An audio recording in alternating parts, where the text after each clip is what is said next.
Greetings and welcome to the face reading of the people in the news. For those of you who are with me today for the first time, if you get interested in the subject of face reading, you can watch my YouTube's Face Reading Introduction and Face Reading 101 Part 1, Part 2. You can also buy my book Face Reading Secrets for Successful Relationships.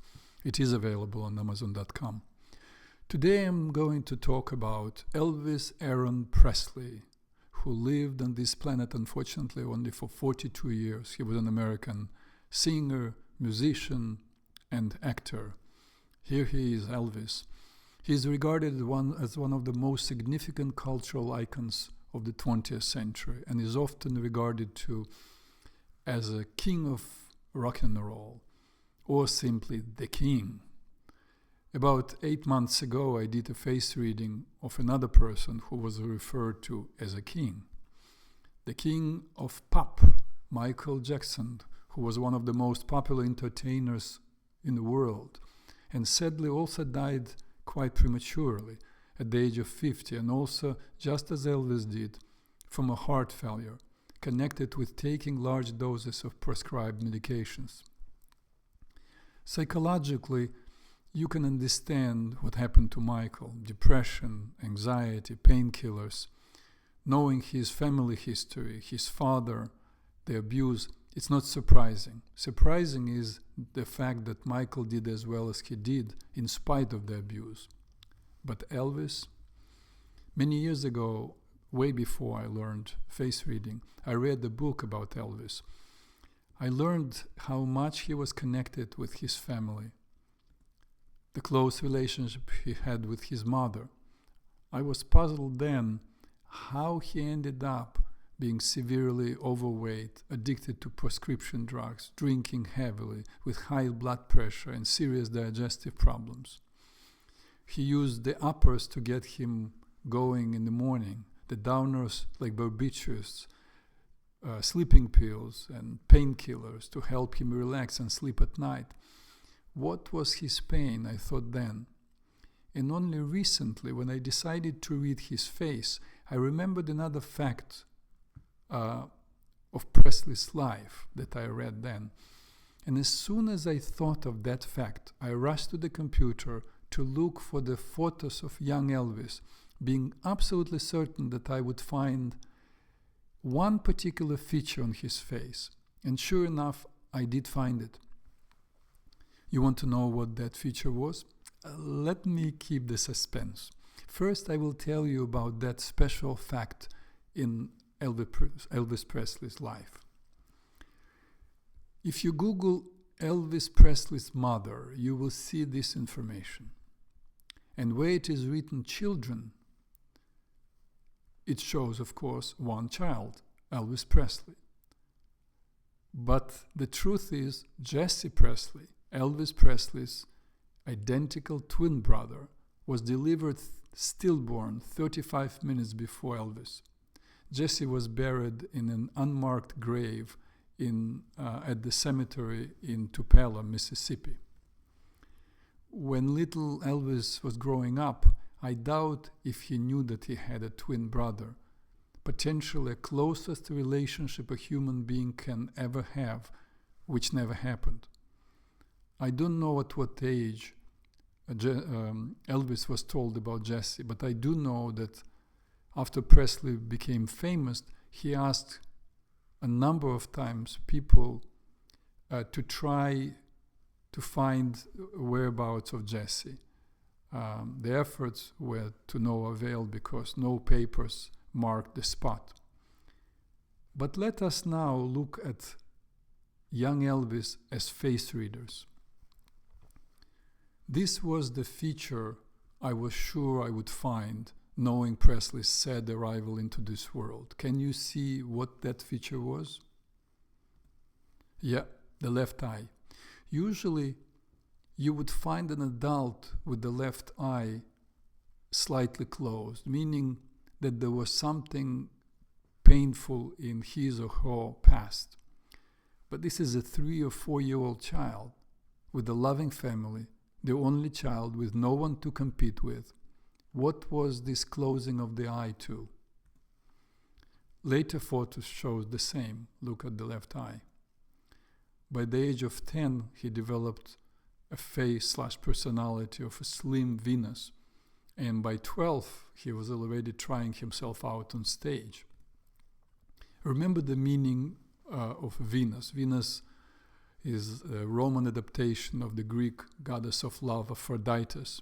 Indeed, of all 12 personalities, the Venus are most connected with loving and being loved, concerned about how people feel about her, trying to extend herself for others. They are often involved in social causes and in bringing fighting parties to the negotiating table. The Venus are very lively, spunky, and resourceful. They have a lot of practical intelligence and know how to organize things to make everyone comfortable. My take on it is that unconsciously Elvis was trying to prove to his parents, I'm a good kid, I deserve to be alive.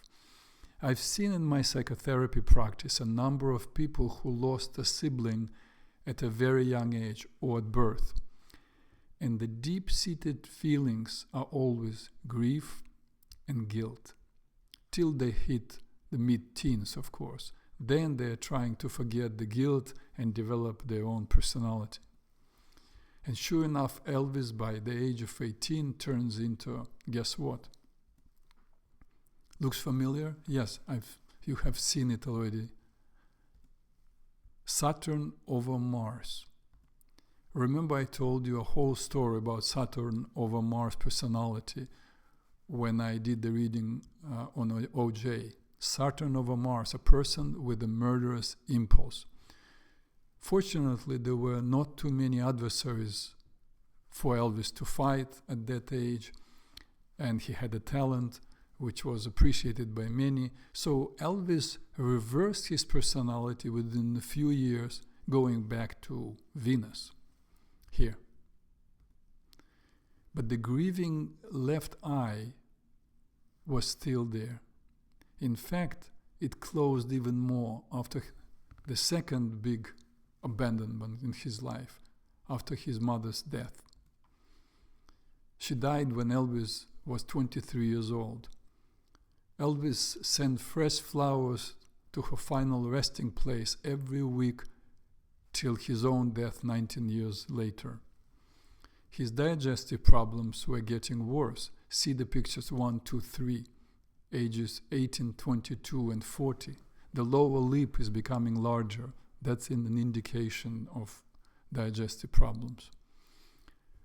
It's interesting that on most of Presley's photos, he has this smile or smirk, which does not allow us to see the left corner of his lip, as if he was hiding something there. Only on this picture we can see a deep crease down, meaning, of course, bitterness and resentment about the past. And since we have his profile here now, let's speak about his temperament / profile. The qualities Elvis arrived into this world with. It's quite clear that Elvis was a sanguine. The tilted forehead, the jaw going pretty much 90 degrees down, the chin protruding. So he was physical, active, muscle coordinated. He was territorial, guarded his space, acquisitive, and yet generous and friendly. He had a short temper, was getting easily bored, and had a short attention span. The greatest feature of the sanguine temperament, as you may remember, is that they are great communicators. For Elvis, it was through song and movement. So what happened?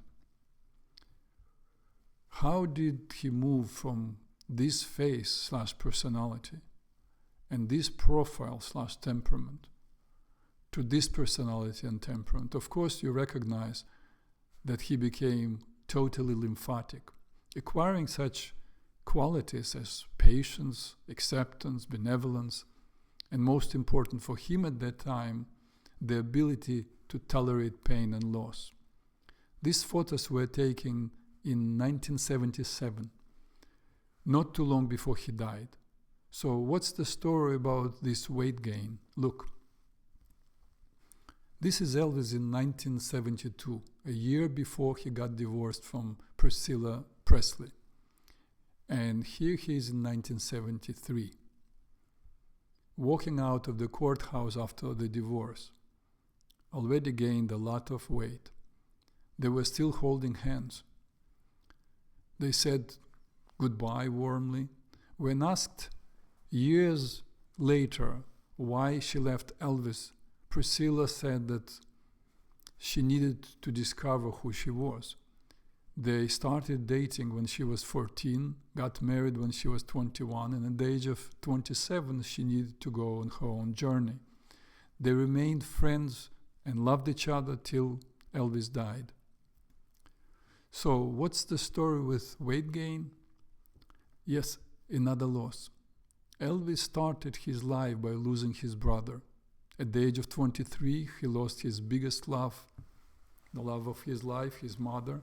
And at the age of 37, he lost the biggest romantic love of his life, Priscilla. Gaining weight helps a person to cushion, to soften emotional pain.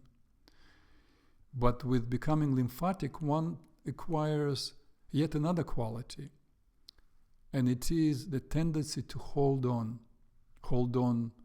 or inability to let go of what? Memories, attachments, hurts, and on a physical level, inability to let go of things, pounds, and yes, excrement. People with lymphatic temperament have a tendency to have constipation. After Elvis died, Dr. Dan Werlich, who was present at the autopsy, stated that he believed Presley's chronic constipation, the result of years of prescription drugs abuse and high-fat, high-cholesterol diet, brought on what's known as Valsalva's maneuver. Put simply, the strain of attempting to defecate compressed the singer's abdominal aorta, shutting down his heart. The king literally died trying to go to the bathroom. The good doctor was a regular physician, not a psychologist and not a face reader. From our perspective, Elvis died from a broken heart and inability to let go. Some 20 years ago, I read a study of people who lived over the age of 100. Although they were all very different in every possible way, there was one common trait in all of them. They all knew how to let go and move on. So in addition to his brilliant and innovative performances as an entertainer, incredible entertainer, Elvis Presley, I think, gave us yet another and final gift. The reminder that life is a series of letting go. To go to the first grade, you must let go of the kindergarten teacher. To go to college, you must let go of your school years and school friends. To start a life as a responsible adult, you must let go of college life and habits. To get married, you must let go of your bachelor lifestyle. Letting go, letting go, letting go.